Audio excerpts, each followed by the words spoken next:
Hello dear students, last video में हमने discuss किए थे एक्सरसाइज 10.1 के क्वेश्चन नंबर 32 तक। ठीक है, तो क्वेश्चन थोड़े बड़े भी थे और प्रॉब्लम भी क्रिएट कर रहे थे। थोड़ी सी कैलकुलेशन ज़्यादा थी, बाकी कुछ नहीं बोल सकते। तो उसी टाइप के क्वेश्चन अभी भी है, कैलकुलेशन इन्हीं में भी है। चलो क्वेश्चन नंबर 33 की बात करते हैं। कह रहा है कि सेक ए की वैल्यू 17/8 है। तुम सबसे पहले मुझे बताओ सेक थीटा क्या होता है। सेक थीटा होता है कोस थीटा का रिवर्स। देखो ये बातें मैं बार बार क्यों बोल रहा हूँ, ताकि ये बातें याद हो जाए तुम्हारे।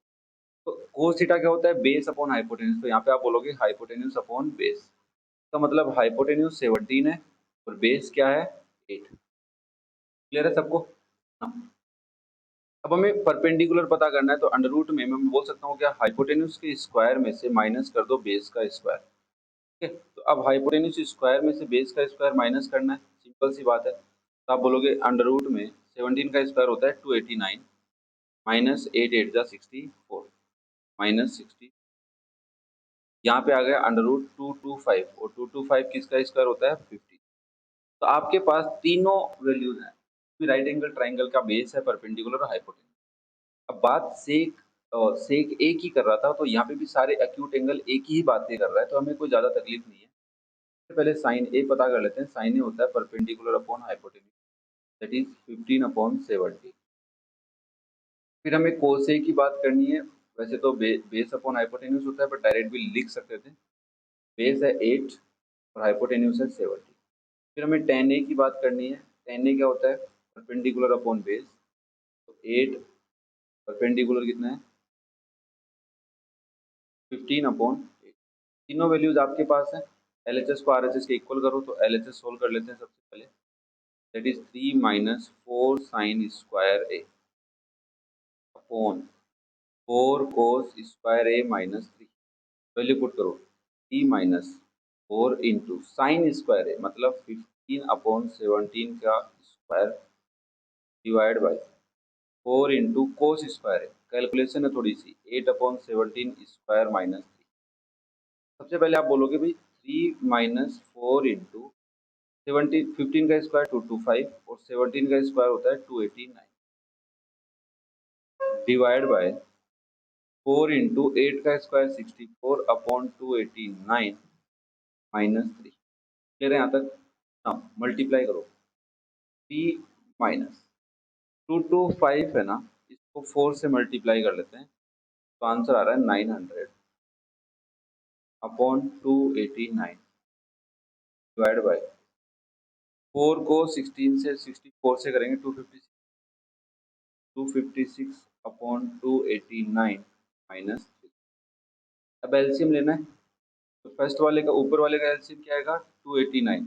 यहाँ आप लिखोगे 3 इंटू 289 माइनस 900 डिवाइड बाई, नीचे भी एलसीएम क्या आएगा 289 ही आएगा। 256 तो ऐसे ही रहेगा, minus 3 into 289। Now 3 multiply 289, it is 867 minus 900 divide by, देखो मैं 289 को 289 से कैंसिल कर रहा हूँ, दो बार नहीं लिखना पड़ेगा। 256 minus 3 into 289 that is also 860। अब हम 867 में से पहले तो माइनस कर लेते हैं 900, तो ये आ गया माइनस का 33 डिवाइड बाई 867 और 256, ये आ गया माइनस का 611। अभी आंसर तो यही आ रहा है, इसके आगे सोल्व नहीं होगा क्योंकि ये कैंसिल नहीं हो रहा ना।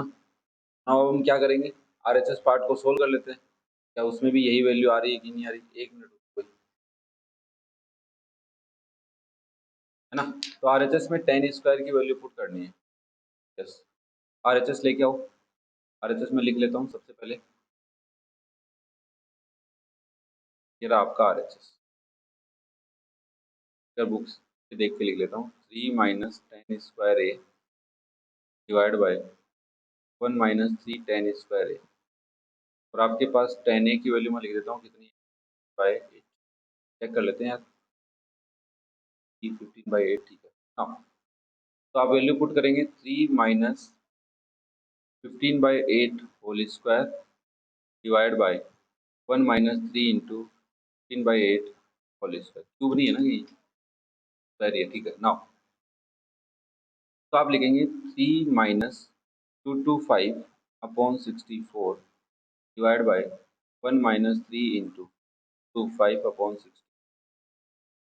ऊपर एलसीएम 64 आने वाला है, 3 into 64 minus 225 divide by 1 minus 225 को 3 से मल्टीप्लाई 900 आया था क्या? 675 डिवाइड बाय 60। अब देखो 3 into 64, 3 into 64 that is your 190 minus 225। मैं 64 को ना काट दूंगा यहाँ पे एलसीएम लूंगा, ठीक है। तो यहाँ पे बचेगा मेरे पास 64 माइनस 675, ठीक है। हाँ 192 minus 5 that is minus 33 divide by 75 minus 4 minus के 611। पहले प्लस का आंसर आया था क्या?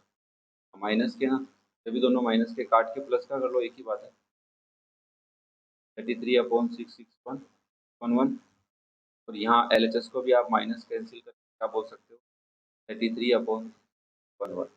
Now LHS is equal to RHS, तो आप लिखेंगे so LHS is equal to RH। Clear है? कैलकुलेशन है, बाकी कुछ ज़्यादा बड़ा नहीं है। Next, if cot theta is 3/4, cot theta है तो थीटा एंगल है, यहाँ पे भी सब में थीटा ही है, तो कोट थीटा क्या होता है? टेन का उल्टा।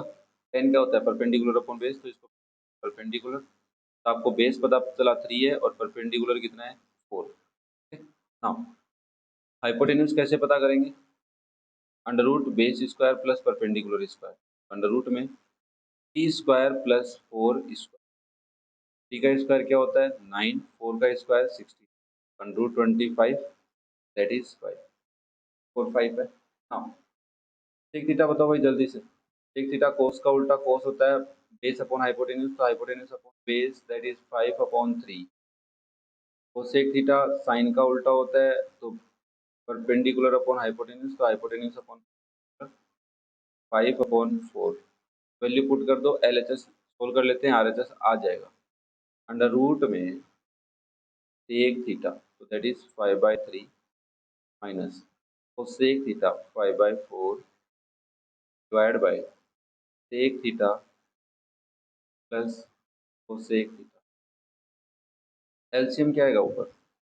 4 3 जा 12, 5 into 4 minus 5 into divide by, इधर भी LCM 12, 5 into 4 plus 5 into, bracket नहीं लगाए बस, अंडर रूट में 12 से 12 काट लो पहले तो ऊपर बचा 20 minus 15 divide by 20 plus under root में 5 अपॉन 35। 5 से नंबर कटेगा 7 टाइम, तो आप लिख सकते हो अंडर रूट में 1/7, तो आप बोलते हो under root 1 upon under root 7, under root 1 की value 1 upon under root 7। LHS क्या RHS के इक्वल आ गया? जल्दी से लिखोगे, so LHS is equals to RHS। Clear है? बहुत इजी था, कोई बड़ी बात नहीं थी। Now second last question number 35। अगर 3 cos theta minus 4 sin theta equals to 2 cos theta plus sin theta है तो tan थीटा बताओ। सबसे सिंपल सा क्वेश्चन है यार। देखो 3 cos theta minus 4 sin theta is equals to 2 cos theta plus sin theta. अब लाइक टर्म्स और अनलाइक टर्म्स पता है, ये साइन थीटा की टर्म है, ये भी साइन थीटा की टर्म है, दोनों को एक साइड ले आओ। कोस थीटा की टर्म है, ये भी कोस थीटा की टर्म है, एक साइड ले दो। अब तुम किधर भी ले जाओ, बट सिंपल सा एक रूल होता है, जब हम ट्रांसफर करते हैं तो नेगेटिव नंबर को, बड़ा नंबर नेगेटिव होता है तो उसको पॉजिटिव करने की कोशिश करते हैं। तो ये नेगेटिव है, पॉजिटिव इधर होगा, तो इधर ये कोस थीटा है, इधर छोटा नंबर है, नंबर इधर ले आओ। 3 cos theta minus 2 cos theta equals to sine theta plus 4 sin theta. सही है? अब कईयों का मन करता नहीं सर हम ऐसे ही करते, माइनस 4 sin थीटा इधर ही रखते, 2 sin थीटा को इधर लाते, माइनस sin थीटा हो जाता। 2 cos थीटा इधर है, sin थीटा इधर लाते तो माइनस सॉरी -3 cos थीटा इधर आ जाता, यही करते ना। अब इधर देखो दोनों माइनस के 5 sin थीटा हो जाते, इधर हो जाता -1 cos थीटा जाते, ठीक है ना। अब यहाँ तक छोड़ो इसको, इधर देखो ये क्या बचा cos थीटा, उधर क्या बचा है 5 sin थीटा। तुम्हें क्या करना है, तुम्हें करना है tan कब होगा, tan थीटा क्या होता है मुझे बताओ जल्दी से। tan थीटा को क्या मैं sin theta upon cos theta लिख सकता हूँ, जल्दी से बताओ। तो मैं यहाँ से cos को इधर ले जाऊँ, 1 बचेगा equals to 5 sin theta upon cos theta. इस 5 को इधर ले जाओ, ये 1 upon 5 that is tan theta. tan theta कितना आ गया तुम्हारा 1 अपॉन 5। ध्यान से सुनना, भी अभी बात बाकी है, खत्म नहीं हुआ क्वेश्चन। देखो अगर तुम इधर से करते तो 5 इधर ही रहता, sin थीटा भी इधर ही रहता, cos थीटा इधर ले आते, इधर क्या होता 1। यहाँ से भी तुम बोल सकते थे tan theta is equal to 1 upon 5। एक तरीका तो ये है इस क्वेश्चन को करने का। दूसरा तरीका क्या है वो समझो। देखो तुम्हें थीटा एंगल दे रखा है, इधर भी थीटा एंगल दे रखा है, सब में थीटा है। तो अगर कोई राइट एंगल ट्राइंगल होता, ध्यान से सुनना, और अगर मैं इस थीटा एंगल की बात करता, ये होता A B C for example. इस थीटा के अकॉर्डिंग ये क्या होता परपेंडिकुलर बेस, और ये हाइपोटेन्यूज। अगर तुम यहाँ पे साइड लिखते, क्या लिखते साइड, तो क्वेश्चन बड़ा भले ही कर लो, आंसर तो यही आता, क्या होता क्वेश्चन बड़ा हो जाता, ठीक है। तो उस टाइप से ना करके तुम शॉर्टकट तरीके से इस तरीके से कर सकते हो। बस तुम्हें एक कंडीशन पता होना चाहिए कि tan थीटा की वैल्यू क्या होती है, sin theta upon cos theta होती है। ये पता है तो अच्छी बात है, नहीं पता तो याद कर लो, आगे आएंगे तब हम बताएंगे। इनवर्स ट्रिग्नोमेट्रिक रेशियोज बोलते हैं, ठीक है ना। नाउ लास्ट क्वेश्चन बहुत ही सिंपल सा। अगर angle A angle B acute angles हैं सच दैट, इस टाइप से कि tan ए और tan बी इक्वल है, then so that angle A और एंगल बी इक्वल है। अब यहाँ पे दिक्कत ये आ रही है क्या tan ए और एंगल ए और एंगल बी एक ही ट्राइंगल की बातें कर रहा है या अलग अलग की बातें कर रहा है। सबसे पहली बात इसने यहाँ कहीं क्लियर नहीं किया है, तो मान लो एक बार अज्यूम कर लेते हैं कि एक ही ट्राइंगल है, अज्यूम किया मैंने, ठीक है ना। अगर मान लो एक ही ट्राइंगल की बात कर रहा है तो यहाँ पे ए होगा और यहाँ पे पी होगा, यहाँ नहीं हो सकता, यहाँ पे कुछ और ले लो, बी ले लो, राइट एंगल।